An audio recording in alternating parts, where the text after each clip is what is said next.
News media का face थे वो, और उन्होंने न्यूज़ मीडिया की ही एक लड़की एक फेस के साथ शादी का इरादा किया। कुछ हफ्तों में ही निकाह हो गया। निकाह के कुछ अरसे बाद कुछ चीज़ें सामने आने लगी। यार बात, उन लोगों का मिलना जुलना बड़ा, साथ रहना, घूमना फिरना, खाना पीना हुआ।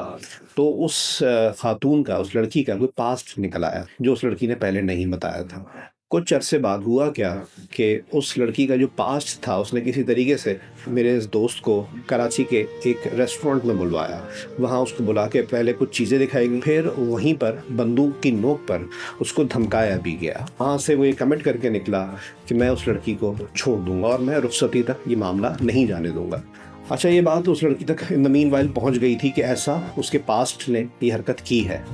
तो उस लड़की का फिर उसको फ़ोन आया, मेरे दोस्त को, स्टेडियम रोड पर वाक़ई एक जगह पर उसने उसको बुलवाया। वो वहाँ पे पहुँचा, ड्राइविंग सीट के साथ वाली सीट पे जाके बैठ गया। बात शुरू ही करने लगा था तो उसको एहसास हुआ कि उस लड़की के मुंह से झाग आ रहा है, और उसने देखा कि लेक्सोटनिल जो एक एंटी स्ट्रेस या एंजाइटी और नींद की दवा है, वो पूरा पत्ता वहाँ पे खाली पड़ा हुआ है, और उसको शक हुआ कि इसने पूरा पत्ता खा लिया है, इस वजह से ये इसने एक तरह से ख़ुदकुशी की अटेम्प्ट की है।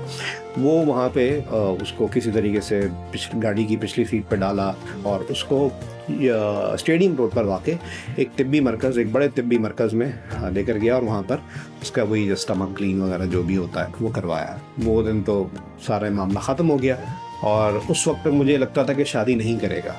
फिर उसके बाद उस लड़की ने उसको ऑप्शन दिया कि तुम मुझसे शादी करो, तो भी मर्ज़ी तुम्हारी, ना करना चाहो तो ये मेरी गलती होगी, मेरी बदनसीबी होगी। मैं अपने उस दोस्त के दिमाग को देख रहा था कि जी हॉल बुक कर लिया है, खाने वाले को पैसे दे दिए, मोहल्ले की नज़रें हैं, फैमिली की नज़रें हैं, हमारे वर्क प्लेस की नज़रें हैं कि जी अब शादी निकाह हो चुका है, अब हमने रुखसती करनी है। वो दिन भी आ गया और उसने शादी कर ली इन तमाम मामलात के बावजूद। और इस दौरान उनके लड़ाई झगड़े रहे। वो शख्स, वो लड़का, वो मेरा दोस्त मुसलसल उस दिन का हिसाब मांगता रहा, और मुसलसल उस दिन का हिसाब देने में नाकाम रही वो लड़की, और इसी वजह से उन लोगों की शादी टूट गई। मैं उन दोनों के नाम तो डिस्क्लोज़ नहीं कर सकता, लेकिन उनके कंसेंट से ही मामला ये वाक़ई आपसे शेयर कर रहा हूँ। जब आप ज़्यादा निकाह या मंगनी के बाद या शादी की तैयारियों के दौरान मिलते जुलते हैं ना, तो बहुत सी कुछ चीज़ें ऐसी सामने आती हैं जिससे आपको कभी कभी लगने लगता है कि हम बहुत फीज़ेबल हैं एक दूसरे, बहुत ज़्यादा बेहतर हैं एक दूसरे के लिए, या फिर हम बिल्कुल भी मुनासिब नहीं है रिश्ता और ये हमसे गलती हो गई।